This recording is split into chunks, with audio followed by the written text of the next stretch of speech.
खबर सच के साथ। मैं हूं जैन से, आप देख रहे हैं मुंबई टीवी। जैसा कि कल मैंने आपको एक खबर दिखाया था कि एजुकेशन घोटाले को लेकर किस तरीके से अबू आसिम आज़मी के ऊपर एक आरोप लगा था, और इस आरोप को देखते हुए महज चंद घंटों में इस चीज़ को विधायक अबू आसिम ने संज्ञान में लिया और इन तमामों आरोपों के बाद में इसका एक सोल्यूशन निकाला। फिलहाल इस पूरे मामले को देखते हुए जिसके ऊपर आरोप लग रहा था, इमरान सर वो हमारे साथ में मौजूद है। उनसे बात करते हैं, इन तमाम आरोपों को किस तरीके से देखते हैं और इन्होंने इन बच्चों के साथ में किस लिए इस तरीके से किया है। इमरान सर, सबसे पहले जो बच्चों ने आपके ऊपर आरोप लगाया, आपने तमाम आरोप सुने, इस आरोप को लेकर आपका क्या कहना है? ये सारे बेसलेस एलिगेशंस हैं, इसमें कोई सच्चाई नहीं है। बच्चे ने आरोप लगाया है कि हमारे लेक्चर्स नहीं हुए थे। मैंने उनको अटेंडेंस बताया, 80% 90% बच्चों के अटेंडेंस हैं, तो इसमें कोई सच्चाई नहीं है। बच्चों ने सेकेंड एलिगेशन लगाया है कि सर ने 25,000 रुपीज़ चार्ज किया है, इसमें भी कोई सच्चाई नहीं है। वो डिग्री का स्टूडेंट था जिसने अपना डिग्री कोर्स कैंसिल करके डिप्लोमा में ट्रांसफ़र लिया, तो क्या मैं डिप्लोमा की फ़ीस चार्ज नहीं करूँगा? जो मेरी फ़ीस 35 है उसको डिस्काउंट देके मैंने 25 किया है, और उसके साथ एक और स्टूडेंट था, दोनों थे, बट इसने बैक ट्रैप किया और अब ये एलिगेशन लगा रहा है। ये टारगेट किया जा रहा है, अल्टीमेटली आसिम भाई, अबू आसिम आज़मी साहब को टारगेट करने की कोशिश की जा रही है, जिसमें उनका कोई लेना देना नहीं है। अच्छा, पूरा पैरामेडिकल आप चलाते हैं? जी, पूरा पैरामेडिकल मैं चलाता हूँ। मैं ये 2021 से चला रहा हूँ। मैंने आसिम भाई को अप्रोच किया था कि मुझे अपने कौम के बच्चे गोवंडी स्लम्स के लिए कुछ करना है, तो उन्होंने मुझे जगह दी प्रेमाइसेस या नियाज़ सेंटर में, उनके एक शर्त पे कि मैं कम से कम फ़ीस में चलाऊँगा और यहाँ के बच्चों को अच्छे से अच्छा रोज़गार दूँगा। अल्हम्दुलिल्लाह 2021 से मैं आज 2025-26 का बैच चालू हुआ है। 150 स्टूडेंट्स मेरे हो चुके हैं। 2024 तक मैं डिप्लोमा ही चला रहा था। 2025 में मैंने CDP ने मुझे अप्रोच किया फॉर डिग्री कोर्स, जहाँ से ये सारा इशू शुरू हुआ है कि आप एक डिग्री कोर्स रन कीजिए। तो मैंने वो डिग्री कोर्स रन किया, काफ़ी अच्छा प्रोग्राम था, जहाँ पे बच्चों को सिर्फ 11,000 पे करना है, रेस्ट एजुकेशन लोन होगा। और वो एजुकेशन लोन CDP का कोर्स डिज़ाइन था, CDP को मिलेगा, CDP उनको प्लेस करेगा और बच्चा उस एजुकेशन लोन से अपनी फ़ीस पे करेगा। तो एंड ऑफ 3 इयर्स बच्चे के पास डिग्री भी है और बच्चा काम करके अपना फ़ीस भर रहा है, तो उसके पेरेंट्स पे या बच्चे के ऊपर कोई भी बर्डन नहीं आता है। अटेंडेंस के बारे में तो आप कह रहे हैं 80% अटेंडेंस बराबर, जब छात्र इस चीज़ का आरोप लगा रहा है कि अटेंडेंस तो हो रहेगी क्योंकि छात्र आते हैं मगर आप नहीं आते हैं, आप आते हैं तो लेट आते हैं। अब आपको मैं बता दूं कि 3 मंथ्स थ्योरी बोला गया था। 3 मंथ्स थ्योरी मतलब 45% होता है, 45 लेक्चर्स होता है, और अगर मैं 80 लेक्चर्स 90 लेक्चर्स ले रहा हूँ तो आप उसको कैसे मैनेज करोगे? सेकेंड चीज़, उनका पूरा पैथोलॉजी कवर किया गया है। एंड थर्ड चीज़, वेरी इंपॉर्टेंट चीज़, अगर बच्चों को मैंने पढ़ाया नहीं तो बच्चे जो पर्सनल बाहर जाके काम कैसे कर रहे हैं? बच्चे कैंप्स अटेंड कर रहे हैं, जो एलिगेशंस लगा रहे हैं वो जाके कैंप अटेंड कर रहे हैं। एक लड़की जो एलिगेशन लगा रही है उसको जॉब मिल गया है। So end of the day जो हमने उनको थ्योरी का और प्रैक्टिकल का कॉन्सेप्ट बताया था कि आपको प्रैक्टिकल करना है तो ही आप अपना फीस भर सकते हैं, अब उनको कहीं पर जॉब मिल गया है तो उनको वो काम करना नहीं है, दैट इज़ द रीज़न उनको कैंसिल करना है। कैंसिल करना है, वेल एंड गुड, बट आप किसी पे एलिगेशन लगा के कैंसिल मत कीजिए। मेरा यही बोलना है, आप फैक्ट्स पे बात कीजिए। अच्छा, एक स्टूडेंट के जैसे भी आपने बताया कि 5,000 रुपये आपने उनका जो डिप्लोमा उनको ट्रांसफ़र करना था, तो 25,000 हुआ था, मगर उस बच्चे का आरोप ये है कि आपने उसकी सर्टिफिकेट देने के लिए 25,000 मांगा कि आप 25,000 दे दो तो आप उसका जितना भी सर्टिफिकेट आप रिटर्न करोगे। एग्जैक्टली, वो मेरा स्टूडेंट है। आप आपको कॉन्सेप्ट समझिए, बच्चे ने डिग्री में एडमिशन लिया है, ठीक है, अब बच्चे को मैंने पढ़ाया है। एलिगेशन ये होता है कि बच्चे को मैं जानता नहीं हूँ, कोई अननोन लेमैन आता है, मुझे पैसा देता है कि आप पैसा लीजिए और मुझे सर्टिफिकेट दीजिए। उस स्टूडेंट को मैंने पढ़ाया है, मैंने उसको थ्योरी पढ़ाया है और वो डिग्री का स्टूडेंट है, ठीक है। उसके बाद थ्योरी हो चुकी है और अब उसको डिग्री नहीं करना है, अब उसका सर्टिफिकेट भी नहीं है, तो वो बच्चा मुझे अप्रोच करता है। मैं उसको अप्रोच नहीं करता हूँ कि सर मैं आपका डिप्लोमा प्रोग्राम चलता है, मुझे आप DMLT का सर्टिफिकेट, तो मैं उसको एनरोल कर रहा हूँ डिप्लोमा में, तो क्या मैं डिप्लोमा के चार्जेस नहीं लूँगा? उल्टा मेरी फ़ीस 35,000 है, मैंने उसे 25,000 कोट किया है, जो मैं डिप्लोमा चला रहा हूँ सिंस 2021 से। अच्छा, उसमें एक स्टूडेंट थी जो कि कुर्ला की रहने वाली थी, उसका ये आरोप था कि वो नर्सिंग का कोर्स लिया, आप उसको DMLT, ऐसा क्यों कि आपके पास कोई सुविधा नहीं थी? बहुत सारे कॉमन टॉपिक्स होते हैं, बहुत सारे हेल्थ केयर इंडस्ट्री में बहुत सारे कॉमन टॉपिक्स होते हैं, तो कॉमन टॉपिक्स के लिए उनको जॉइंट लेक्चर्स में, जैसे आप अगर आप MBBS जो होता है, MBBS को भी नर्सिंग एंड एनाटॉमी पढ़ना पड़ता है, चाहे वो DMLT वाला हो चाहे नर्सिंग GNM वाला, उनको एनाटॉमी पढ़ना पड़ता है। That is a very common topic. अच्छा, अभी जो बच्चों के सिविल्स पे असर पड़ा हुआ है, जिससे उनको जो आप लोग की तरफ से CBD के लोन निकाला गया था, क्लियर, आप ये कोर्स सीडीपी ने डिज़ाइन किया था, इसमें अबू आसिम आज़मी साहब का कोई लेना देना नहीं है, ना ही नियाज़ पैरामेडिकल का लेना देना है। डे 1 से बच्चों को बताया गया था, बच्चों को पता था। एडमिशन लेने के लिए बच्चे थाना गए थे, कॉल्स भी थाना से आए, वरथाना ने भी उनको इन्फॉर्म किया था। ये अभी हमें ड्रैग किया जा रहा है अननेसेसरी। इसका हमारे इंस्टीट्यूट या आसिम भाई से कोई लेना देना नहीं है। आज मीटिंग हुई थी, वेरी फ्रूटफुल मीटिंग थी। अगर इसमें नाम तो आसिम भाई के खिलाफ, अगर बाहर चलेंगे बोर्ड पे मैं आपको दिखाता हूँ, बड़ा बड़ा फोटो आपका नहीं लगा उधर, आसिम भाई का फोटो लगा हुआ है। Exactly.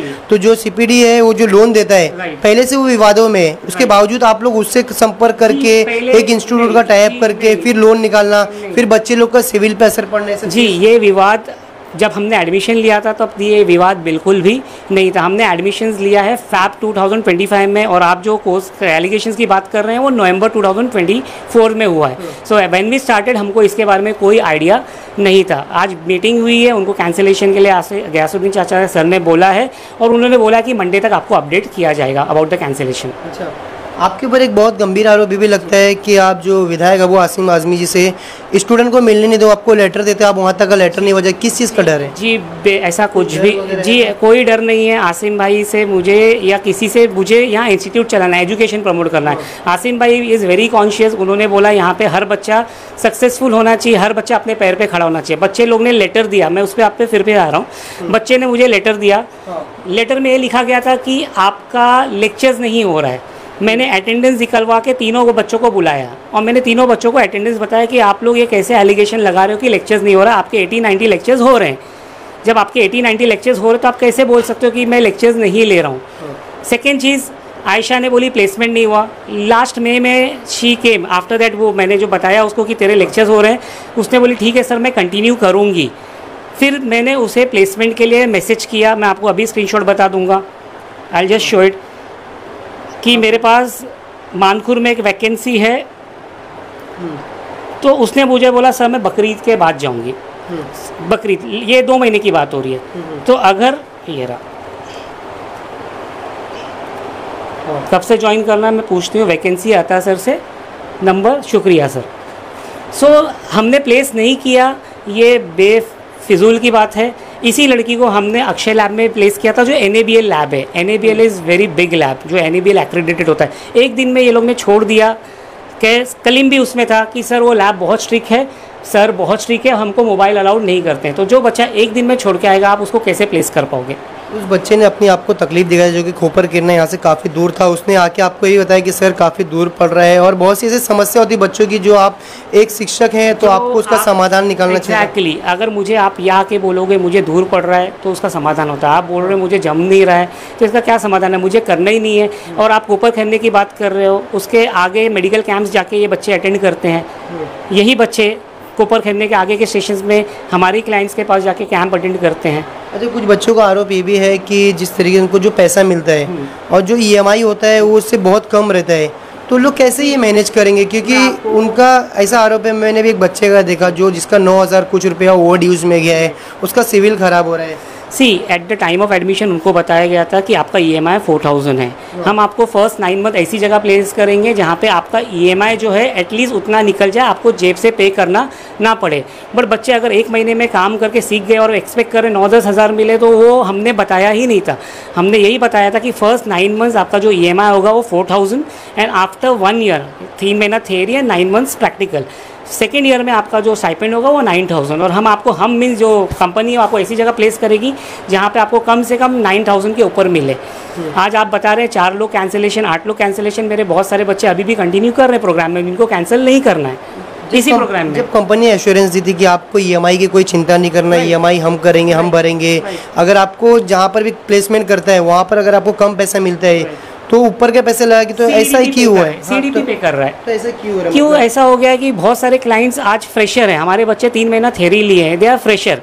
मार्केट में फ्रेशर लोगों को जल्दी कोई सैलरी देता नहीं है। अगर आपके पास मैं किसी को भेजूंगा तो आपकी एक सर्टेन क्राइटेरिया रहेगी कि बच्चों को इतना काम आता रहे। हमारे बच्चे 3 मंथ्स थ्योरी में फ्रेशर ही कहलाते हैं।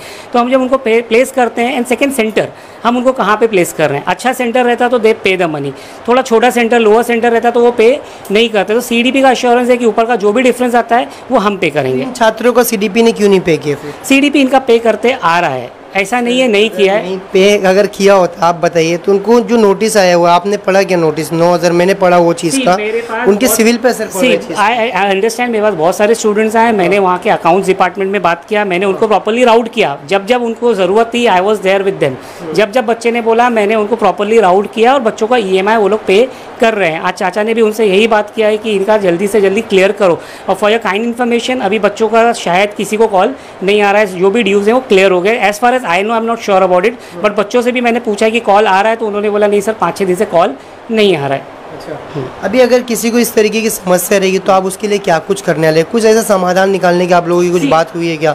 और ये जो 3 बच्चे जो कि मुंबई DV को इंटरव्यू दिए जिन्होंने, उनका किस तरीके से आप लोग समाधान निकालेंगे? हमारे लिए वो 3 बच्चे नहीं है, आज जब कैंसिलेशन के लिए आए थे और 6-7 बच्चे ने उनको ज्वाइन किया है, तो हमारे लिए वो 7-8 बच्चे 9 बच्चे जो कैंसिलेशन के लिए हमने CDP में वो लिस्ट प्रोवाइड की है। CDP ने बोला है कि हम मंडे को आपको इसके बारे में फाइनल अपडेट करेंगे कि हम इसका कैंसिलेशन प्रोसेस कब और कैसे करने वाले हैं। तो फिलहाल साफ तौर पे इमरान सर ने ये बताया है कि जिस तरीके से CDP जो है किस तरीके से काम करती है, तमाम तरीके से इनकी तरफ से ये सफाई दिया गया है कि जो बच्चे हैं वे ट्रेनिंग अटेंड करने नहीं जा रहे हैं, मगर बच्चों का भी साफ तौर पे ये कहना है कि काफ़ी दूर पड़ता है इसकी समस्या के लिए। अभी इनका और कब समाधान निकलेगा, हालांकि फ़िलहाल मंडे तक का रुकने का आश्वासन दिया गया है। अब देखते हैं मंडे को क्या कुछ अपडेट आता है। कैमरा पर्सन इमरान सर के, जैन सैद, मुंबई DV।